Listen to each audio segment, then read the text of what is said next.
Okay, hello everybody and welcome to our second podcast of the series. So if you did watch the first one, you would have seen that I was joined by Syra, who discussed a very personal topic around Ramadan and her challenges that she had faced during the lovely lockdown that we've all been through. So this is the second one of the series and you will be seeing a lot more coming up. So I'm joined by Charlotte today. Give us a wave, Charlotte. Hello. Who's going to be talking about unconscious bias, everything that we're doing internally at Visual or are going to be doing moving forward, but also just helping raise awareness for people externally and businesses as well. So, Charlotte, do you just want to kick us off to talk a bit about what it is and why it's important to you? Yep. So I wanted to do an unconscious bias session at Visual for a while, and it kind of stemmed recently from a study that I read, which you might have seen. I think it's quite a popular one, but it basically said that typically white sounding names receive an invite to interview for every 10 CVs they submit, whereas CVs with typically African American sounding names but with identical experience receive an interview for every 15 applications submitted.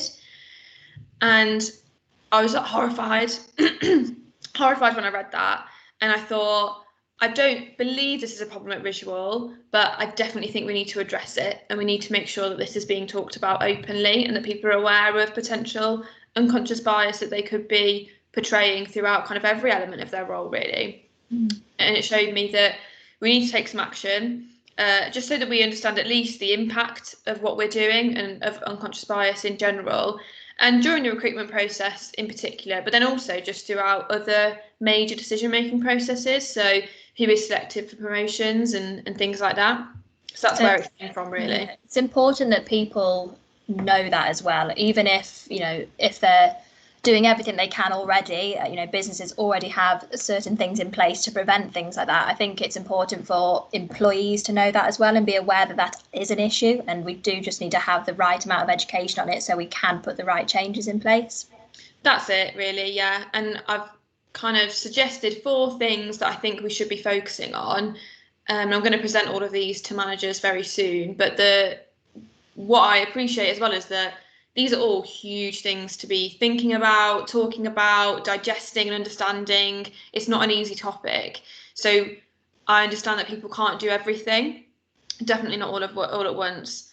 So the main thing is just to take at least one action away and try and think about that as much as possible and try and implement it. And then once you've done that, I think you can say that you're making good progress. It's completely understandable that you can't do everything all at the same time.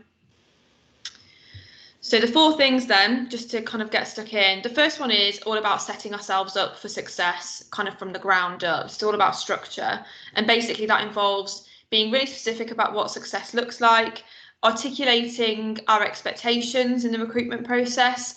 And that comes down to having clear success profiles, job descriptions, those kinds of documents to make sure that we know exactly it is kind of what we're looking for in a recruitment process. So we should know straight off the bat what is important for that person to be successful in that role that we're recruiting for. And that means that we can ignore any irrelevant information that might come across on a CV. Things like their address, their name, their date of birth, all those kinds of things, which I know you would have experienced yourself in recruitment processes. It's impossible to ignore that information when it's in front of you. Yeah, it's always the first thing that comes up as well, isn't it? It's always at the top, so it's hard just to go past it and pretend it's not there almost. Exactly. So to help with that, we're going to be anonymising all CVs moving forward from the minute they're submitted into Visual. So I appreciate there's a limitation there in that you have to release the information obviously at some point. So when you come to an interview, you're obviously going to know the person in front of you, you're going to know their name, that you're likely going to ask them, the first question you ask, isn't it, like, oh, how far have you travelled? So you know where they're from, all those kinds of things. But the plan is just to try and alleviate some of that effect, that unconscious bias effect, where we might see a name or address and just make an assumption about people. So that's what we're trying to do, and that's a really easy thing to do, just to anonymise those CVs as soon as they come in. So before they go to the hiring manager, they won't know kind of anything about that individual, which is great. And that kind of leads me on to another study that I read about, which is another reason why I'm really interested in this. It's a study based in America where applications were submitted I'll call them a chief constable role. Obviously, it's in America, it's not a chief constable, but kind of for me and you. And half the applications had a really, really good education, a level of education. Half had a really great experience. And the hiring team straight away said they really prefer the CVs with the good education. That was really, really important to them. Then they did half male, half female. So the same, submitted the applications, but half male, half female. The hiring team then said generally they preferred the male CV. When they asked why, they said, oh, well, the female had really good education, but to be honest, we'd prefer more experience. And then if the CV was the other way around and it had good education, they said, oh, actually, sorry, we'd prefer more experience. And so what they found was they genuinely felt like they were responding to the information in the CV and thought they were making really balanced decisions. Then they did a new batch of participants and asked them straight up off the bat, what's more important, education or experience? And they said education every time. Then they found that when that had been explicitly stated at the start of the process, they then ignored the gender of the candidate later on. So that's really interesting, right? Because that shows that if you illustrate straight off the bat what your intentions are and what you want for that candidate, you're then less likely to experience bias later on. So I think that comes back to job descriptions, success profiles, those kinds of things. The key is to articulate all your expectations before you hire. So what are you hiring for? What skills do you need? All those kinds of things. And as illustrated by that study, the more clear we are upfront about what we're looking for, the less likely it is that then bias will start to creep into our decision making. So that's another thing we're trying to affect, and we're going to do that by implementing a recruitment request form. So that's brand new for Visual, and all that will do is provide all of that information straight up to the HR team from the hiring manager before we start to hire. So what skills are you looking for? What experience are you looking for? All those kinds of things we will literally have in front of us. And the aim is that once we've been clear and upfront about those expectations and what we're looking for, that then those biases will creep in, hopefully less and less. It's quite an easy change as well, isn't it? It's not something that it takes ages to do and it ends up getting pushed back or anything like that. It's something that can be implemented quite quickly, and it has a big impact on everybody involved. Yeah, definitely. And it has a couple of numerous benefits, unconscious bias being one of them, but also just allowing that kind of approval process for hiring. So, if you wanted to hire in your team, you could fill out this form and that's all you need to do. There's no back and forth. There's no, oh, do you need any more information? Literally, the justification for that role is in that form and it's all sent off and it's all done. And we've got everything we need to go off and recruit for it. So it just kind of streamlines the process a little bit as well. Yeah. The second major thing that I want people to focus on is all about data and collecting data. And that essentially comes down to the fact that you can't change what you can't or don't measure. And I'm going to talk about another study, sorry, but there was a study conducted where participants were asked to rate individuals on a 9-point performance scale. And during the study, the participants were either told how each person had contributed individually to the projects they were working on, or they were told collectively this is what they've achieved. And what they found was that having individual information led to equal performance scores. There was no bias across gender, which is what they were looking at specifically. But when you had collective information, the participants were less likely to believe that the women had had as much influence over the outcome as the men did. So the women had a lower performance score generally. And I do feel like I'm banging a female drum here sometimes, but it's just an indication of one of these groups that can be kind of discriminated against or often experience negativity in the workplace. So it's just an example. I'm not just focusing on females, but that's another really interesting study that shows that ambiguity in any information that we have leads us to fill in the gaps. And that's when unconscious bias has the biggest impact, because naturally as humans, we fill in the gaps with what we see, with what we've learnt before. So naturally, we're just doing that and then coming to the most likely conclusion. So the aim then really is just to reduce ambiguity as much as possible. And my call to action for managers there is to ensure that they have as much objective information as possible before making any significant decisions. So whether that's because you need to speak to other people in the team to understand how they perceive their performance, or people at a different level, or anything like that, just to get as much information as possible, really. And Visual have got some way to go here, to be fair. We don't perhaps collect all the data that we should do, and it's definitely something that we're working on as part of our kind of HR analytics strategy. So, and as a diversity and inclusion forum, I know that you're on that as well, and we've been working together to make sure that we are collecting the right data across the business, and that we're then kind of using that in the right way to make real change. Yeah, so it's important to call that out because I think, sometimes you feel that it's quite easy just to see that data, even if you're not collecting it, but it's not. You need to, that's what we've discussed in the past couple of weeks in the D&I forum, is that we need to be getting that data to make valuable changes internally and also provide the right education and information to the wider business. It's not just about saying, well, this is an area I think we need to improve. There's something to back that up with, saying, well, I thought we need to improve this in the first place, but now we've got that data, we can make the right changes and implement the right kind of processes and procedures to improve it. Definitely. I think that's what it comes down to, because if you don't measure it, how do you know that you need to change it? And I saw actually somebody talking about something that happened at Google. So, they have like the Google Doodles when you go on google.com, and it's like an engineer or a scientist's birthday or something. Mm-hmm. Somebody external to Google went on there and mapped out all of the people's birthdays they were celebrating, and only 1 in 10 or something was a female. And now nobody at Google was measuring that. Nobody even thought to monitor that. So because they didn't, it just got a little bit out of hand, and they didn't even know they had to change it.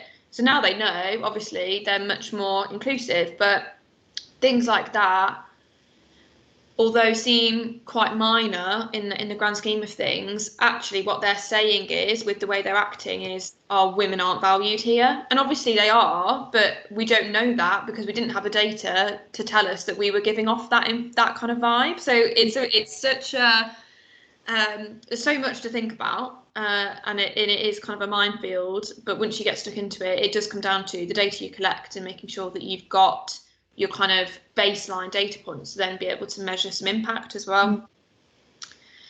And then the third one is evaluating subtle messages. So you will no doubt have heard, and it's all over social media at the moment, especially about microaggressions.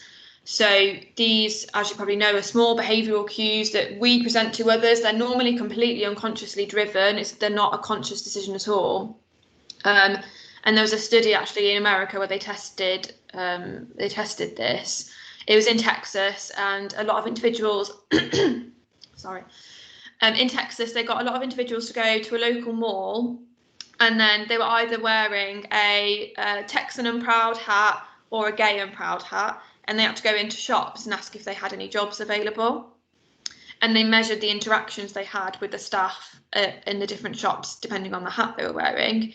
And as you can imagine, they were really, really different. So in terms of the number of words that were used and the interaction length, both of those were significantly less. So they just there was a fewer words interchange between them. The interaction length was shorter, and also the perceived negativity was higher for those in the gay and proud hat. And I think what I would suggest to our managers in particular, and anyone really, is that the point is just to spend some time thinking about the messages that you're sending out. So we all know that we're not doing these things most of the time. Most people aren't doing these things on purpose, but the messages do give people a perception of whose contributions you value and whether you are as open and inclusive as you think that you are. So I think just taking some time to sit down and really consider the way that you're coming across is really important.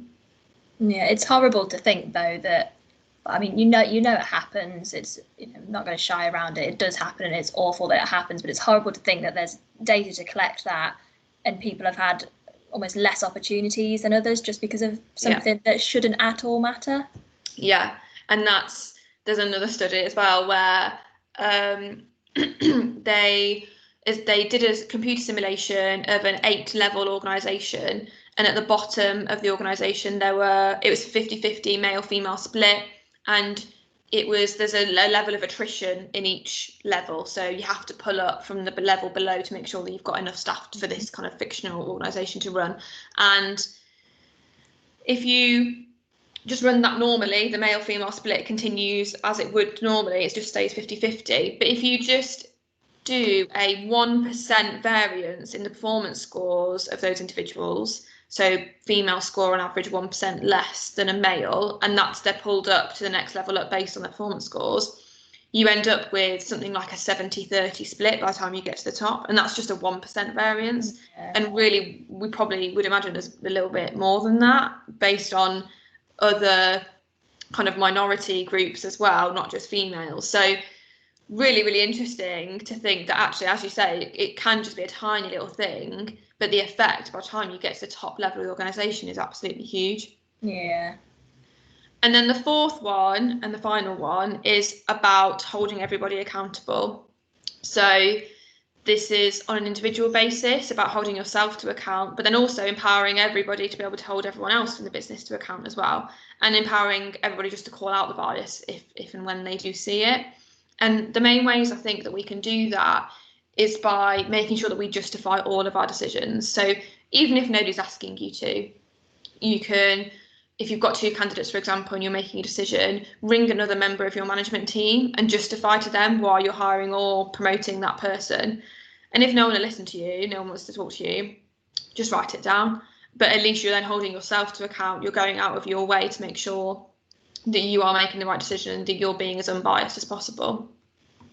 And I think in terms of empowering everyone in the business to call out bias, that's what leads to kind of real cultural change in an organisation, because you've got that openness within the teams and between teams to be able to have these kinds of conversations like the one that we're having, where yes, it's difficult, yes, it's uncomfortable, because you're questioning yourself and you're thinking, oh God, did I come across like that the other day? But that's what we need to do to make real change. And then finally, just in terms of holding other people to account as well. So make other people justify their decisions. Don't let them sit back and kind of just able to sail through on their own merit and not actually have any questioning done of their decisions, especially the formal, important decisions like hiring, promoting, those kinds of things. Make sure they're all done collectively and make sure those people are forced to justify their decisions. And I will say that we actually do this really well at Visual, I think. We naturally have a kind of final go-ahead process in the recruitment process, which is where our directors will sit in on the interview. And I think that's that final check and balance of that recruitment process is really beneficial for us. But the other thing that we're doing, and we have done for a long time, is have a recruitment form where we rate all of our candidates, and both the hiring team and our directors will rate them on the same scale and literally on the same form, so you can see the comments that other people have made and the scores that other people have given. And that just means that everybody's held to account on those decisions because it's open and it's transparent for everybody to see.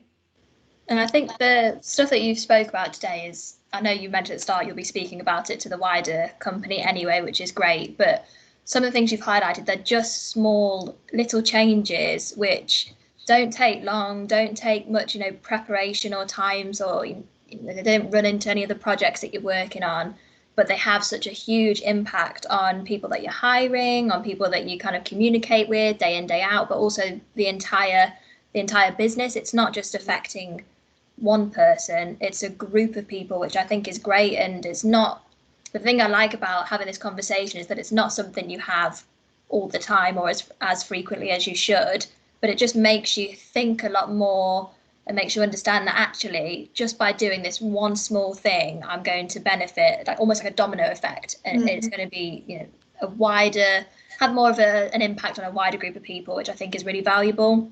Yeah. But it's things that you've shared here. It doesn't just apply to us or Visual. Other businesses can take this away and think, oh, actually, let me look at my hiring process and the recruitment process and how we onboard people. What are we judging them on the right things, or are we accidentally doing things that we shouldn't be doing? And I think it just makes people almost sit back, take a step back as well, and just evaluate everything that they've been doing recently. And it'll definitely help many people moving forward. And just having the conversation as a starting point is amazing, right? It's not just let's do everything and do it all overnight. I think having that conversation with yourself, with your teams, and the business like you will be doing, that's a great starting point for other organisations to take away from this video.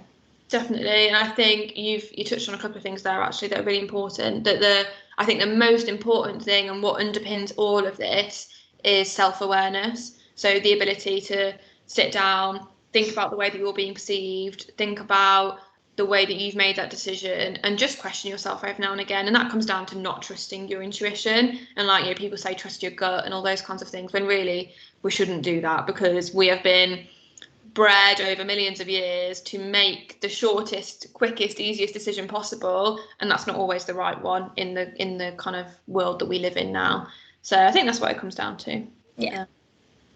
Brilliant, lovely. So is there anything else you want to add or touch on, or can we expect to see you soon maybe for a follow-up podcast? I would imagine that you will be seeing me soon, yes, but I don't have anything else to cover. I think we have managed to cover everything there. Lovely, perfect. So thank you to everybody who has listened, and thank you, Charlotte, for joining me and talking about that.